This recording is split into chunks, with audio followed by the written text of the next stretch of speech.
Welcome, everyone. Welcome to the Open Heart Brotherhood. This is a space for men who are ready to lay down the mask and pick up the truth. I'm Adam Carbary. And I'm Dr. Samir Mujagic. Here we remember what the world has asked men to forget, that strength and sensitivity are not enemies, but allies. The leadership is born not from domination, but from presence. The deepest courage lies in the willingness to feel. Yeah, this podcast is for the man walking the edge, who knows there's more to him than the roles he's been given, who's ready to lead from within and live with an open, untamed heart. These are the conversations that matter. This is the brotherhood you didn't know you needed. So welcome home, brother. Welcome home, brother. Yeah, welcome home, brother. It's so good to be here with you, Samir. And I know this has been something that I think has been really on both of our hearts for a long time. Yeah. Of just like purely being in the work that you and I do, where the majority of the populace that we work with are women. Yeah. And as powerful as it is to be a safe masculine presence for women to be able to heal, I think I speak for both of us when I say that we know that men also need this safe space as well.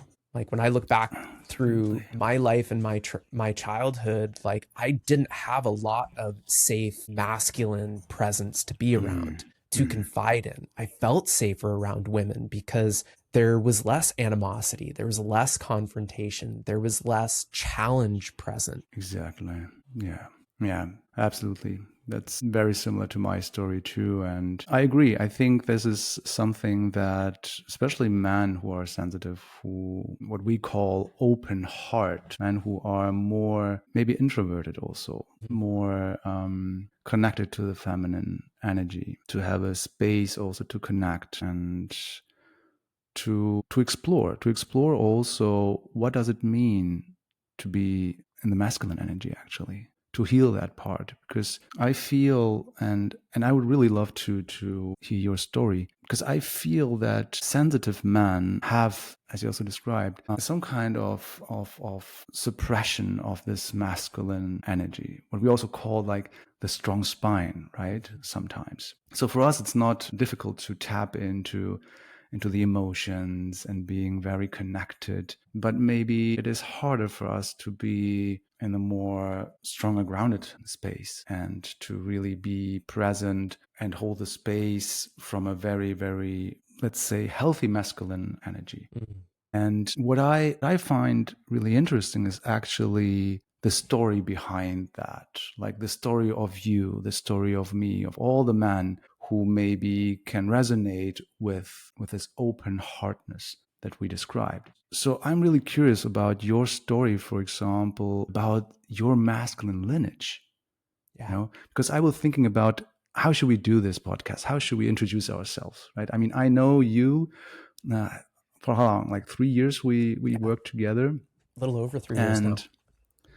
And you know, I know a little bit about your background. You know my background that I shared. And I think for the listeners, it would be also really interesting to go a little bit deeper. Like for me, like selfishly, it would be also interesting to know more of you and your masculine lineage. Like maybe to start, like how were our fathers? How are our grandfathers? Like if you really zoom back and see like what's the story of your grandpa? Like, how did he grew up in what kind of circumstances, right? So what is his story that shaped him and that was then carried into the next generation, into your father, and all these patterns that then ended up within you? You know, this beautiful analogy that you always use with the backpack and the stones, you know, the karma that we are carrying. So what is our background? Where are these patterns coming from? I think if we have this perspective, that helps a little bit more to gain more clarity about why is my masculine energy maybe in disbalance. Yeah. Well, first, thank you for this invitation. Like, I'm nervous, but also excited to share this as well. Like, I'm excited to continue to deepen this brotherhood relationship that you and I have evolved over these last couple of years. And yeah, like, I think it's also very unique that you and I both have lost our fathers and they're not here in that physical representation anymore. And so, you know, maybe we can dive into that in a future episode of talking about like what that transition was like to really having to now Absolutely. embody being the father instead of having a father. Absolutely. I'm fortunate that I do still have one of my grandfathers. He is going to turn 98 this year, and he is Wow. just like, it's actually really incredible because like I can see his body is starting to show its age, but he's still Mm. super sharp as a tack. Like he still remembers the things that we talk about and like makes a Mm. point to ask about like what my life is like and what my projects that we talked about the last time is like. So it's like for him, he was always someone that I looked up to growing up. When Mm. he Mm. worked for the Boeing company for I believe 41 years, if memory serves me correctly. He actually retired as one of the vice presidents of the Boeing company. So was in a Wow. really, really high up position, Mm. lived in a beautiful big house that I used to always love going to holidays to. I have so many good memories of just all of my cousins and my aunts and uncles being around big tables, having these Mm. family dynamics. But those dynamics, because my dad was the black sheep of the family, like he always Wow. felt that between his five brothers and sisters, he was the scapegoat. He was the one that everyone Mm. always blamed everything on. He was the one that would Mm. always get in trouble. Like knowing my dad now and like hearing the backstory from some of my aunts and uncles, now I know that some of that was bullshit. Like a lot of it was just his unwillingness to take responsibility for his own actions. Yeah. This was something that continued to play out throughout my entire life and my entire Mm. relationship with him. So Mm. like now looking back, I can see how much he wasn't truthful with himself, with the people around him, how much he Mm. wasn't able to like feel to the depth of his very being and what, at least in my perspective, knowing what I know from somatics and psychology and Mm. emotional intelligence, that like, fuck, could have made his life so much better. Yeah. You know, like it tugs at my heart to think back to how much pain he carried and how much Yeah. he tried to bury that with alcohol and with, you know, Mm. pharmaceuticals and just like various different things throughout the years of like trying to distract himself from that true work. Yeah. But like at these holiday dinners, it was always this be careful what you say. You shouldn't Mm. say these certain things to your aunts and uncles because they'll use them against me. Yeah. So it was always this like underlying reservation around how I showed up with my cousins, around how I showed up with my aunts and uncles and my grandparents, of Mm. what I was able to say versus what I wasn't able to say. So from a Wow. very, very young age, I was programmed to kind of hide myself, to restrict Mm. my voice, to restrict my light, to really confine myself into a box of who I could and could not be. Yeah. And in 2018, I traveled to Peru and went in a 10-day retreat that was an Mm. intensive. Like I experienced ayahuasca, I experienced Wachuma, cacao, breathwork. The breathwork was by far the most powerful of all of those things. And like, you know, Yeah.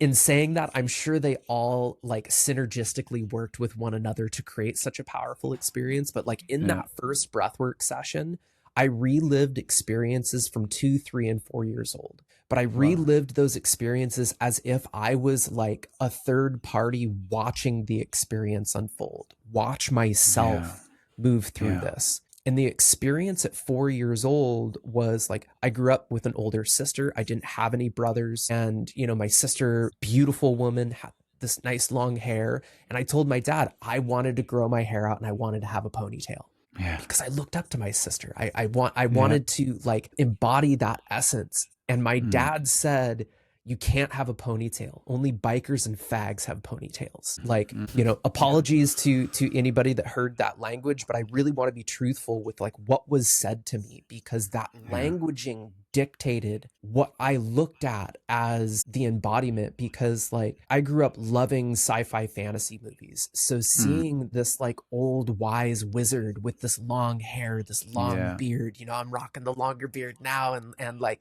really leaning into that wizardry archetype. But like I looked at some of these individuals that had these long hair and there were these powerful men. They were these Mm. men that was this embodiment and like, sure, yeah, bikers, powerful men, like Yes. own their masculinity. And like I could actually see where that was a confrontation within my dad of like not having a healthy feminine, but also Mm. not having a healthy masculine. Because Yeah. for him, in his childhood, looking back, he was the one that got beat with the belt. Mm. He was the one that got physically abused when things went wrong, Yeah. because my grandfather was working so much and traveled so much for the Boeing company that it was like when he got home, he was then Mm. presented with, here's all the stuff that happened when you were gone. Now you need to discipline your children. Yeah. Yeah. What a crazy time. Yeah.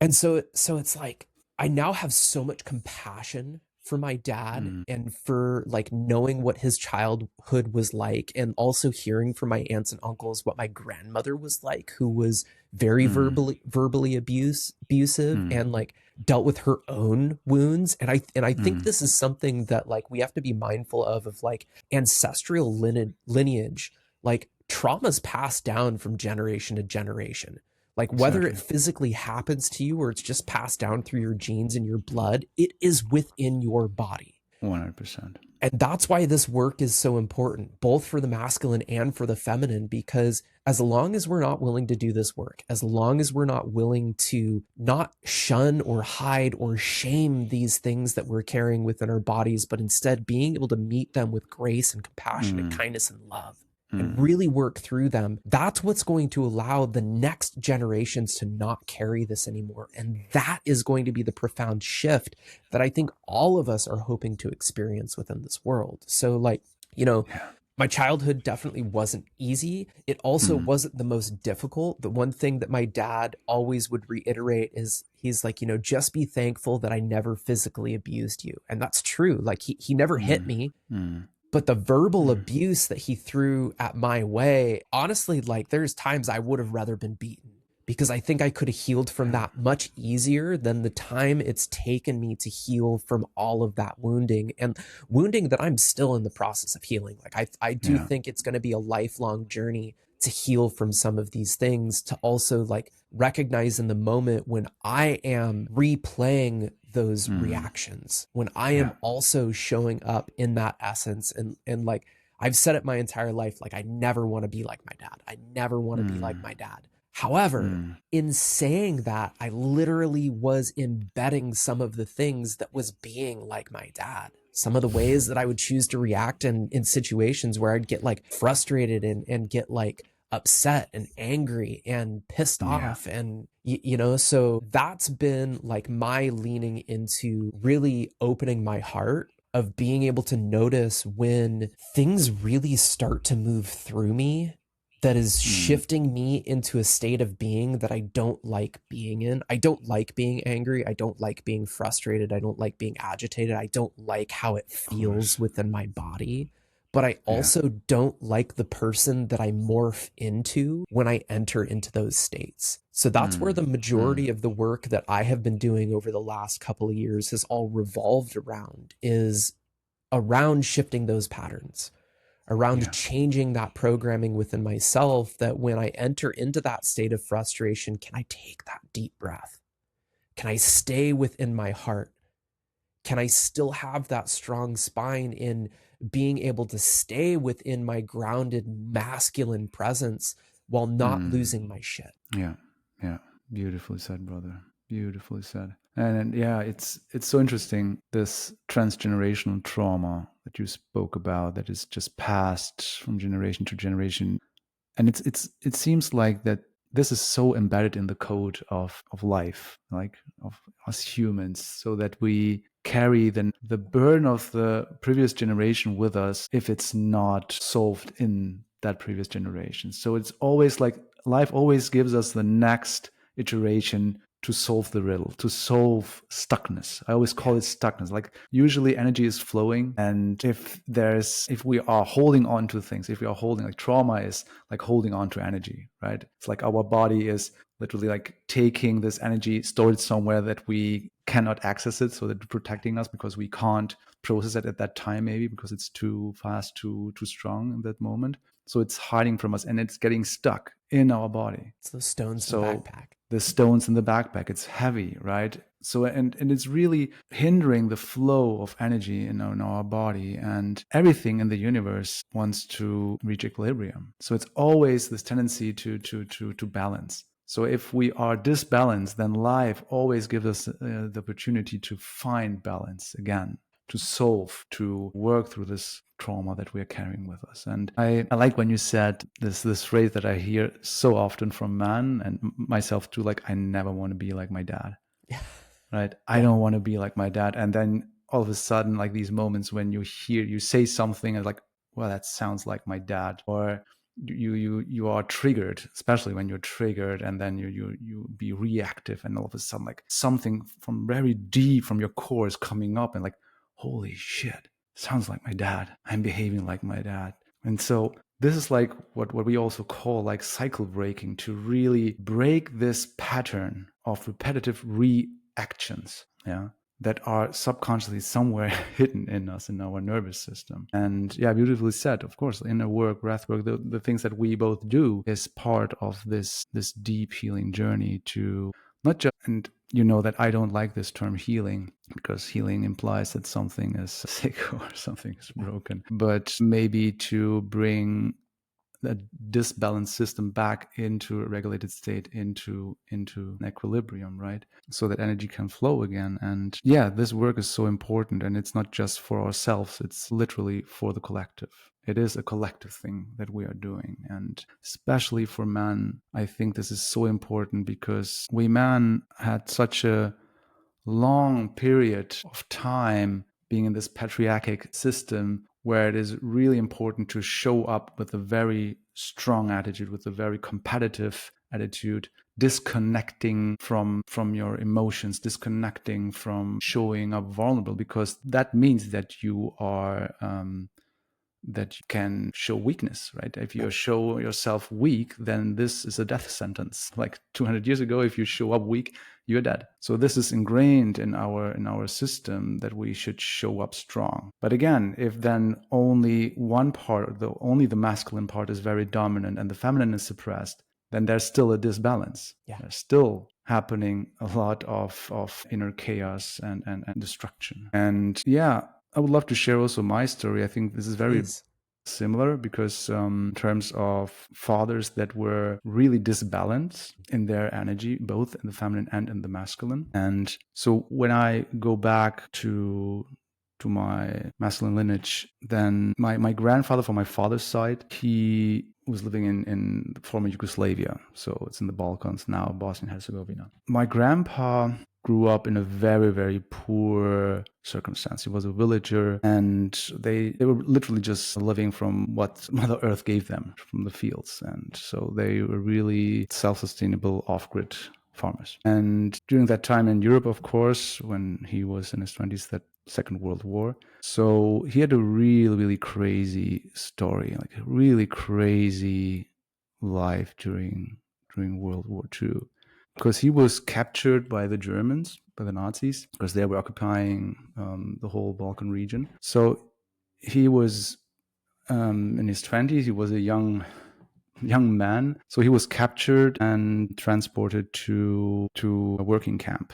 So back in the days, like in Germany during the World War II, there were like during the Nazi regime, there were like concentration camps where people were put to death, and then they had the working camps where people were used as labor, and they were dying then in the working camps.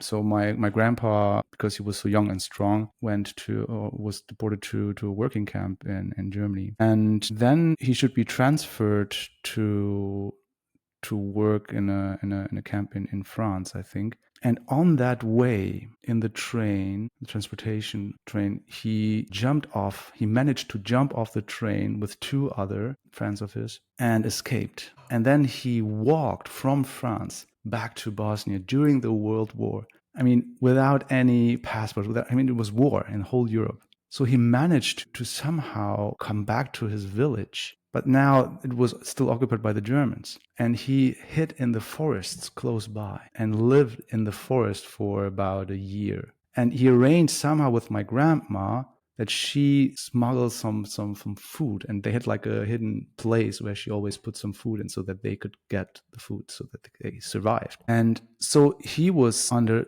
tremendous stress, right? So he was under stress. And also my grandma was under stress, because if the Germans would figure out that she was supporting my grandpa in the force, then she would immediately be killed, right? Yeah. And she had like, I think 6 children at that time. And so for them was always like, if someone is knocking on the door, it was like, they figured out we're dead, right? So they were really stressed under this, like, if the Germans will figure out that they are hiding my grandpa. And during that time, of course, also because of the occupation, they have very low food rations, and they had not much to eat anyway. So lots of my grandma's children died, and especially the boys. So she had like twins, both boys, and they died at age, I think, 3 or 4 years old. And then she got pregnant with another boy, and this one died too. So then she got really traumatized by that. She had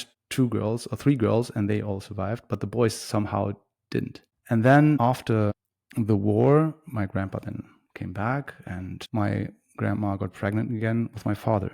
And now she was so traumatized by losing all her male children, she started to avoid my father, because she didn't want to bond with him, because she thought he will die anyway.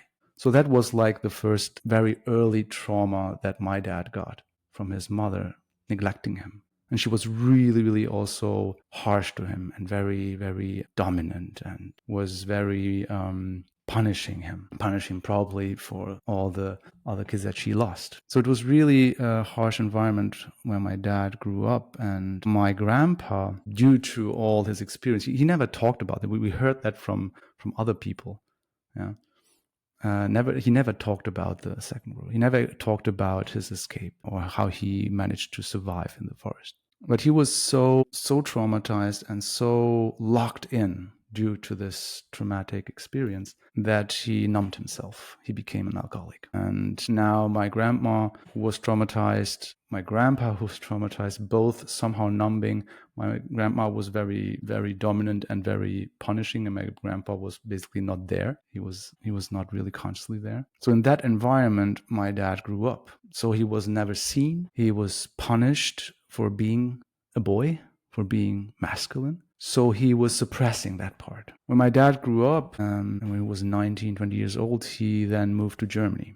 Because during that time, Germany was rebuilt and was a huge wave of foreign workers that should help build up Germany after the Second World War. And my dad got a place to work there. But this wound that he carried with him was so strong that he couldn't really build healthy relationship with women. So he was very, very soft, because his masculine part was suppressed by his mother, by my grandma. And he also started to drink, because that was the role model that he got from my grandpa, The right? cycle. Yep. So if you have pain, just drink it away.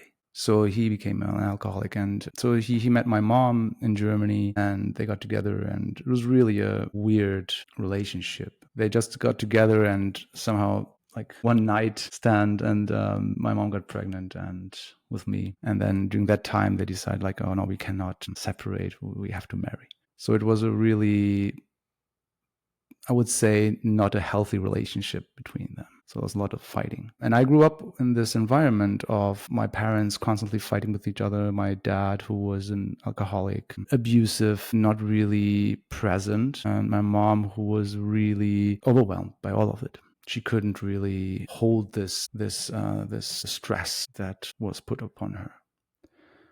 And so what I learned, becoming also very sensitive and very good with reading others' emotions, was because I had to. My nervous system was literally like trained to detect like the different nuances from my dad when he's coming home. Is he like drunk or is he not drunk? Like, will he punish me or will he not punish me? Yeah. So I became a master in reading people's energy. So then, not having this healthy masculine role model in front of me, like as my dad, I of course also had like a suppressed masculine energy. A healthy masculine energy was not present. So for me, it was easier then to connect with with women than with men. So I had like my best friends were girls, not boys, because I was scared. I could not really handle this energy. I was scared that they, as soon as they got loud, it was triggering my nervous system because my dad was punishing me.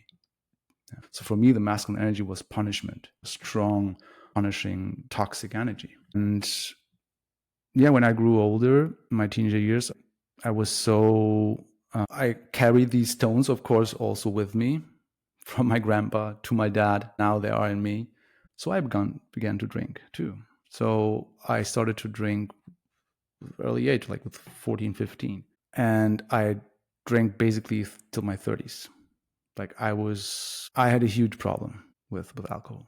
I had a huge problem with alcohol, also with other drugs, because I wanted to numb this pain. I wanted to numb it. It was totally overwhelming. It's so overwhelming for me to constantly feel everything around me. And maybe that's resonating with you, like overloaded, like being an empath and taking everything in, and having this coping mechanism in losing yourself by pleasing others, and just like, I do everything for you, just don't be angry, just see me, just love me. And this is the pattern that I see in many men that have a very similar background, where the fathers were not present, where the fathers were not really in their healthy masculine energy, and maybe their mothers were also not really present and could balance that. Of course, they can't balance that out. You need a father and a mother somehow to have this healthy development as a man. I think I really had to work through that a lot, and like trying to create an image of myself to please others, to please my father.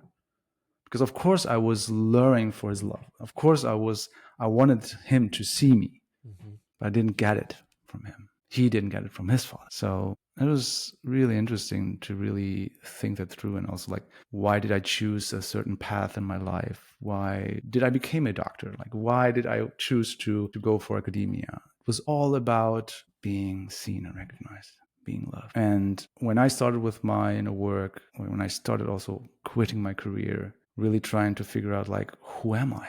Like, who am I beneath all those stones and all these layers of yeah. And it was interesting that when we also called this Open Heart Brother, like, my heart was the only thing, like a synonym for my essence. When I go really deep down and try to remove the stones and look what is beneath there, then I found a very, very quiet, still place where all of a sudden the pain and the trauma and all those patterns become somehow more understandable. Yeah. I'm not like identified with it.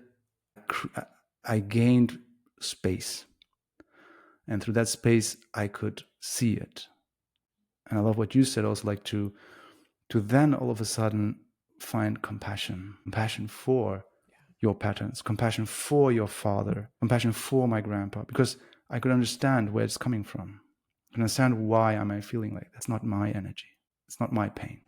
I want to veer off on what you just said there, that it's not your energy and it's not your pain. And before we go there, like, now it continues to make so much sense why you and I so quickly in our first training together where we met each other, that it was like this deep soul connection between one another. Because I feel like you and I, even though we were born in very different geographical locations, we were brought up in probably very different, scenarios and environments, the life we've actually lived is so similar in so many ways. So it's like, I see you, I feel you.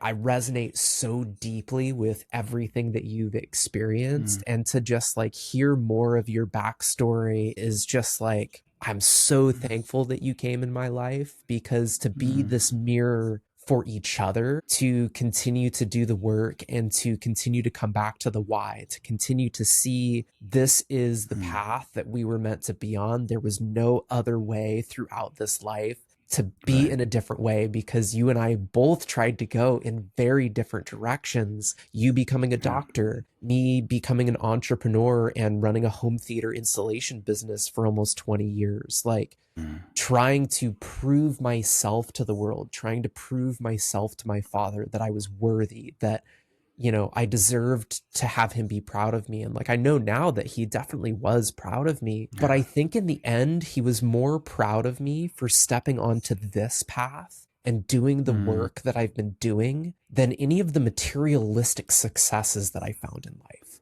Yeah. Beautiful. But to like get back to what you were saying about like, it's not your energy, it's not Mm. your own things that you're carrying, but it's something that's been handed down to you.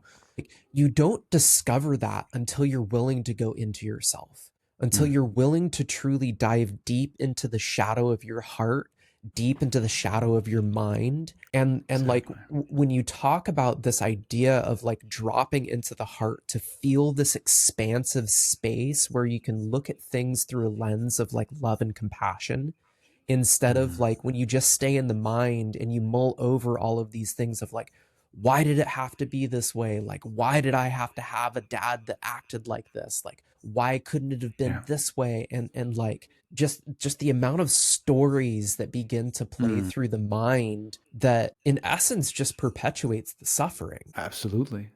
Absolutely. It's like that dropping into the heart is what actually allows us to see it, as difficult as those situations were, like they literally were the gifts that made us who we are today. Percent. And I think this is a very important point that you make, like to not see it as a burden, to not see it as something that needs to be numbed, Yeah. but that we both did. And I bet to all the listeners here, they have this very similar experience. Like, it's overwhelming, and why do I have to feel all of this shit, right? And to reframe that and see, like, no, this is a superpower, this is a gift. And I hope that, like, with the work that we both do, and also that we are now dedicating to do in this brotherhood, to really show also how can you reframe that, how can you see it as a gift and utilize it also as a gift, to use it for deeper connection that you can have with to use it to create relation. This is something that is, I feel, in our times now, the biggest gift that one can have, because we are losing relation to each other. We are losing relation to ourselves. We are living in a time where we are so disconnected from life. So what we need is more having relation, having more attunement, having more connection to yourself, and by that to life, to others. And yeah, I think this is something that is very much needed, especially also, or especially in man, not also, especially in man, because most men have a hard time due to social conditioning to be connected in a healthy way with their body, with their emotions. And if you're an empath and you have an access, but then you still numb it because there's this social pressure on you, not allowing you to tap into it and to really express it, then it's really confusing. It's becoming really confusing. And we talked about this also. There's a lot of man's work out there. There's a lot of work for man to show man how to access the heart, how to become more feminine, to access the feminine energy, not to become feminine, but to access their feminine energy, their soft energy. But I think what we both are talking here is not how to connect with the feminine, because that is already very dominant, but how to connect with the masculine that was suppressed using the feminine energy, using this power, this gift that we have to have access to our heart. Now, to really express that and use that as an anchor to then bring up and connect more and more to the suppressed masculine. Again, the strong spine and the open heart in combination, that is what in my view is needed as a very healthy man to walk through our times. Yeah. Yeah. No matter what, as a leader, as a father, as a brother, as a friend, as a partner, we need both energies.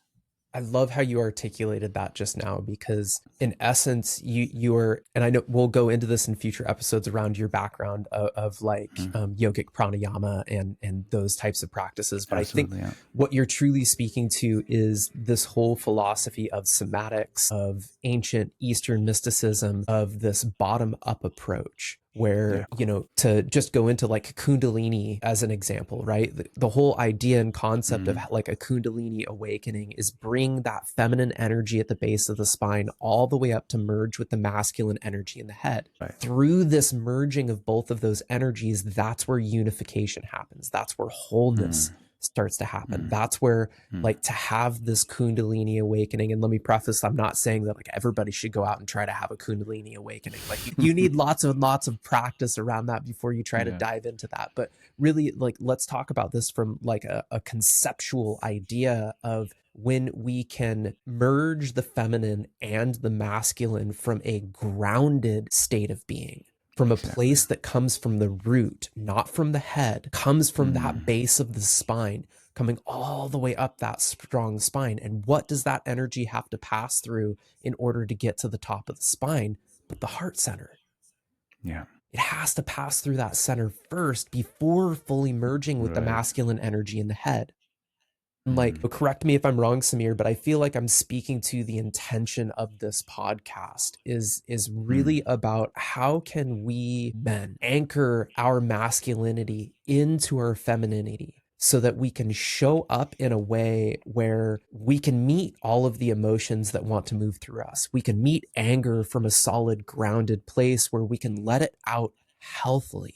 We can Yes. express it in a way where we're not projecting it onto our loved ones, where we're not projecting it on to our partners or our children or the outside world, but Mm. instead, and actually also we're not projecting it onto ourselves. Because like that was one of the darker parts in my life where I was projecting Mm. a lot of anger and shame towards myself on like, why am I this way? Why am I such a sensitive individual? Like, why can't I just be, super Yeah. masculine? Like, why did I have to be born in a body that isn't Mm. of, quote unquote, like masculine height and size? Like, Mm. I'm a small dude. I'm 5'7", 145 pounds. Like, the most I've ever weighed is 155 pounds. And like, building muscle Mm. has never been an easy thing for my body. Mm. But I also think that also comes from some of those belief systems that were programmed into my body from a very, very early age. That's the point. Exactly. And that's the point, is the social conditioning. Like, Yeah. what is a man, right? How do we define masculinity? Like, and this is also so confusing because we play, like, when we both talk about masculine energy and feminine energy, we can also talk about the yin and the yang, right? So it's not like, it's not man and women, but this is how society made it.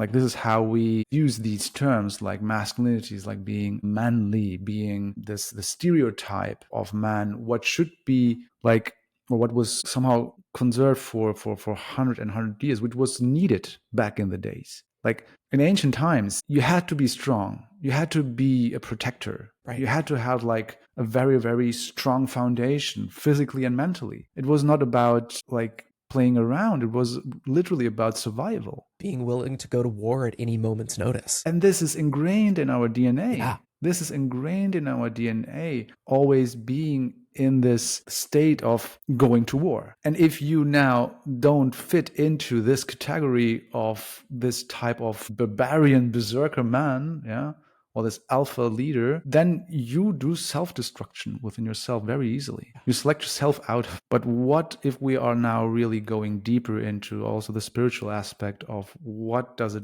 like, why are we here? Like, why am I in this body? Why am I in this body of a man? Having these energies in me, around me, how can I be in resonance? How can I be in flow with it?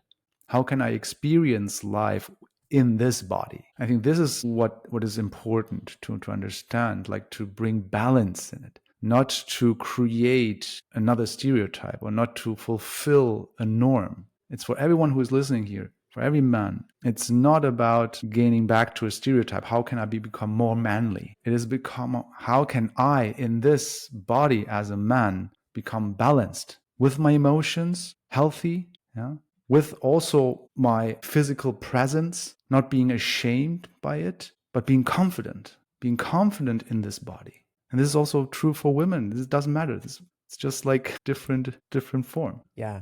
Yeah. It's like you're speaking to like our society almost is programmed to have us go to the extremes. You're either Mm. hyper masculine or you're hyper feminine. Like, heaven Yeah. forbid you are that perfect balance between the two. But really, like, that's what all of these Eastern indigenous wisdom teachings are speaking to. It's finding that center point. It's Yeah. finding that balance between these two energies that, guess what? We all have. It doesn't matter what genitalia is between your legs. Like, we all Exactly. have this masculine and feminine energy within inside of us. And what's also interesting, like if we look in nature, and I'd love in future episodes for us to like talk about the Mm. interconnectedness of our very nature and how like our disconnection from nature actually leads to the disconnection of ourselves. But like if you Yeah. look at many species within the world, a lot of times the feminine, the Mm. female aspect of that species is larger than the man. Mm. Mm. And the man is Yeah. actually more colorful. You look at a lot Mm. of different bird or fish species. The male is the most colorful Mm. comparatively to the Mm. female because it's all about like the more color you have, the louder you can be, the greater chance you have of attracting a mate. Exactly. And yet how many of us want to like not be that peacock? Like we don't want to like showcase ourselves. We don't want to seem flashy. We don't want to seem like something Yeah. that is attractive. It's like we almost downplay ourselves and our natural like physique and ability in Exactly. from this like wounded masculine place of feeling like that's going to put our head on the chopping block. Like if we Yeah. really put ourselves out there, if we really showcase ourselves, then we're going to get attacked. We're going to get torn down. We're going to get Yeah. ridiculed for how we look. You know, like heaven forbid as a masculine, you're wearing a bright pink shirt. Like that must mean that you're gay, right? But really, no, Yes. like it's not a matter of like what your sexual orientation is when it comes to integrating the Mm. masculine and feminine. And I know that that's a story that I like read in my own life for a long time of Mm. like, okay, if I really honor the femininity in me, if I really honor this essence that exists within inside of me very, very naturally, that Yeah. must mean that I'm gay, right?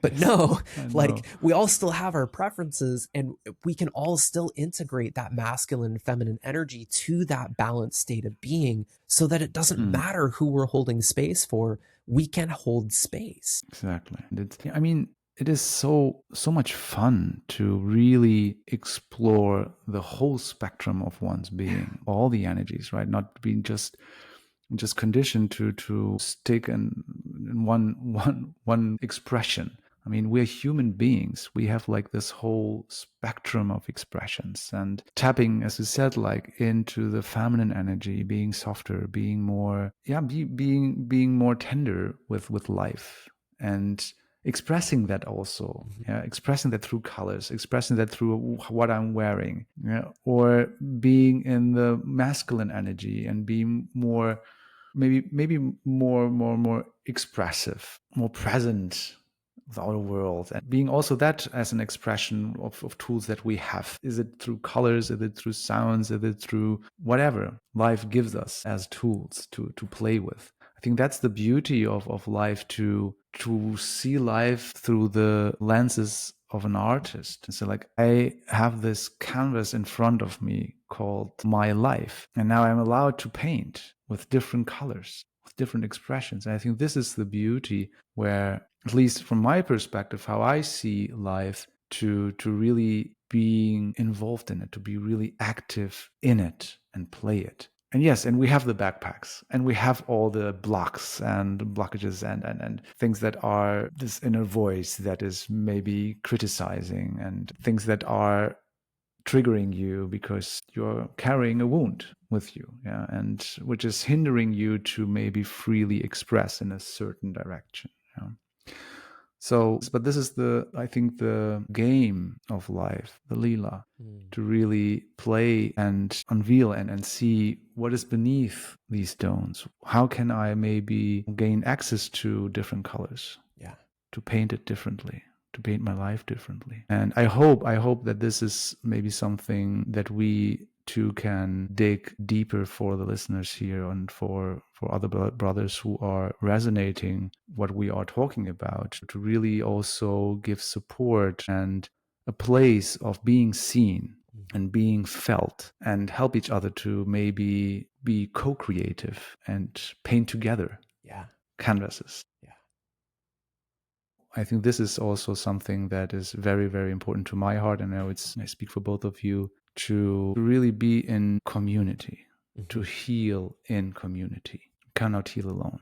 There's always, as social beings, this ingrained part in us that we can only heal in community, in connection. And I think this is, in my point, like the most important part of this brotherhood, to have a place for brothers to be seen, to be felt. Yeah. To dig deeper into our spectrum of colors and life.